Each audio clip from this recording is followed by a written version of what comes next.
সকলে মৰমৰ জুবিন দা সন্মানীয় দীপক শৰ্মা দাদা মানে ৰামচৰণ ভৰালীদেৱ আমাৰ মাজৰ পৰা নোহোৱা হৈ গ'ল। কৃষ্ণ ও প্ৰভু ৰাম ৰাম ৰাম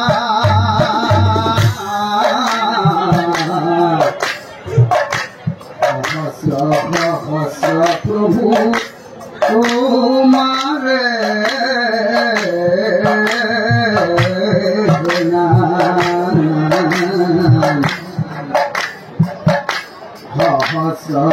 হস প্রভু তোমারে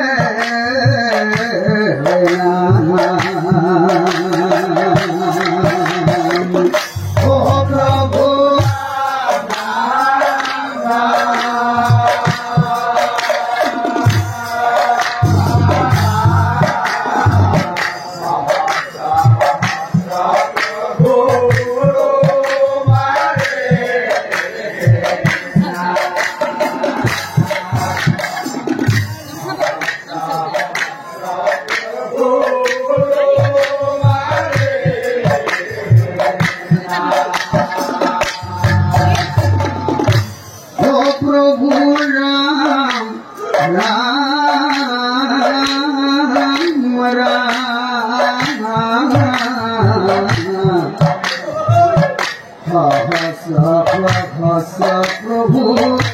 প্রভু তোমারে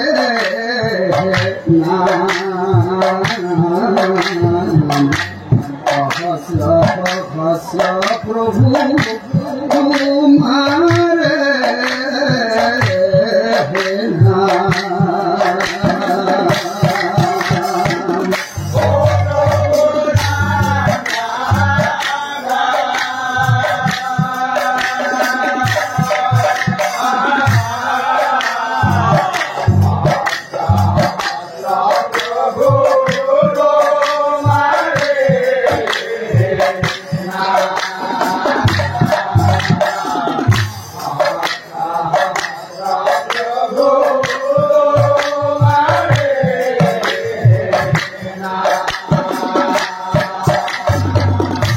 না জানো ভপতি না জানো মিনতি না জানো হেওয়া তোমার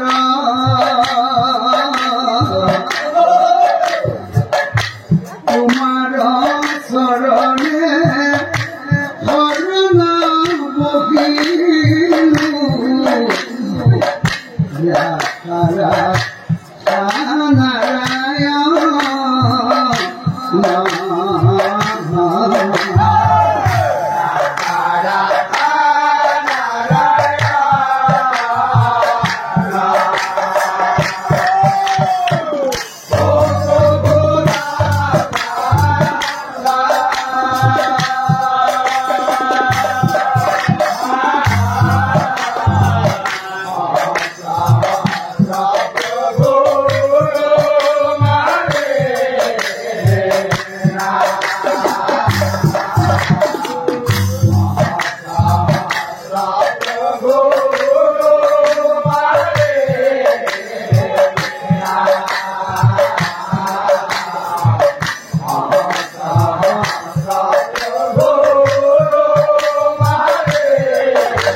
आज पवित्र स्थलीत उपस्थित हुआ समूह नामधर्मी बाप बांधव आई मातृ समस्त जय जयते अपना सबले मैं तथा आमार दलटीर तरफर পৰা आंतरिक श्रद्धा निवेदन কৰিছো। সেই শ্ৰদ্ধা नामधर्मी राइज এই 2025 চনটো आमार सकलोरे कारणे विशेषকৈ आमार सांस्कृतिक जगतखনৰ कारणे বৰ বেয়া চন এইটো বৰ বেয়া বছৰ।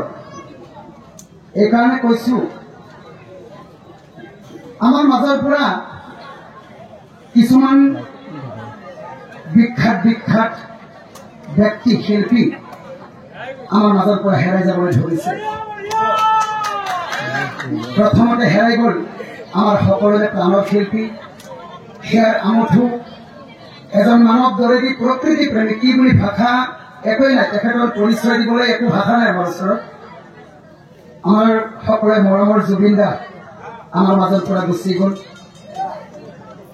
তেখেত যোৱাৰ কিছুদিন পিছতে আন্তঃৰাষ্ট্ৰীয় পৰ্যায়ৰ বাঁহীবাদক আমাৰ অসম গৌৰৱ সন্মানীয় দীপক শৰ্মা দাদা আমাৰ মাজৰ পৰা নোহোৱা হৈ গ'ল। আৰু আজি 3 দিন আগতে যোৱা 6 নৱেম্বৰ 19 কাতি বৃহস্পতিবাৰে ৰাতি 12:20 আমাৰ সকলোৰে প্ৰাণৰ শিল্পী নাগাৰা নামৰ মহিৰুহ, আমাৰ নাগাৰা নাম জগতখনৰ পিতামহ স্বৰূপ নাগাৰা সূৰ্য মোহন ভাইৰা বঁটা প্ৰাপক সন্মানীয় ৰামচৰণ ভৰালীদেৱ আমাৰ মাজৰ পৰা নোহোৱা হৈ গ'ল। সঁচাই যদিও নাম গাবলৈ আহিছো, তথাপিও বহু দুখত আছো। কাৰণ যেদিনাই তেখেতৰ মৃত্যু হৈছিল সেইদিনাই মই নাম গাই আছিলো ভগ্ৰাপাৰাত। 12টা পিছত তেখেতৰ মৃত্যু হৈছিল। মই ফোন পাইছিলো 12:45। 1:30 বজাত মই তেখেতৰ ঘৰলৈকে আমি গোটেই দলটোলৈ গৈছিলো। সেইদিনা সেই ৰাতিটোত প্ৰায় 25টামান নাগাৰা নামৰ দল নাগাৰা নামৰ পৰা বাহিৰে বাহিৰে আহি তেখেতৰ ঘৰলৈ গৈছিল। সেই চহা নামভাঙি ৰাইজ ইমান বেয়া লাগি আছে। আজি 3 দিন, যোৱাকালিলৈ 3 দিন আমি তেখেতৰ ঘৰতে আছিলো। টোপনি নাই, চকুত পেটত ভাত নাই, খাবৰো মন নাই, দেহাও ভাগৰুৱা একেবাৰে, মনটো বেয়া। সেই চহাৰ বাপ বান্ধৱ আইমাতৃ সমস্ত চৰণশ্ৰী প্ৰাৰ্থনা জনাইছো। এই মহান আত্মাৰ সদ্গতিৰ অৰ্থে আমি সকলোৱে 1 মিনিট সময় থিয় হৈ মৌন প্ৰাৰ্থনা কৰিম। আপোনাৰ সকলোৱে সহযোগ কৰিলে নিশ্চয় ভাল লাগিব। আমাৰ মাজৰ পৰা হেৰাই গ'ল তৎক্ষণাতে, আমি গম নাপাওঁতে আমি অকণমান আগতে শ্ৰদ্ধাঞ্জলি জনাই উঠিছো। ইয়াৰ পৰা আকৌ এবাৰ মই প্ৰাৰ্থনা কৰিছো, তিনিগৰাকী শিল্পীৰ আত্মাই যাতে স্বৰ্গত স্থান পায় তাৰ বাবে মই ভগৱানৰ ওচৰত প্ৰাৰ্থনা জনাইছো। ধন্যবাদ।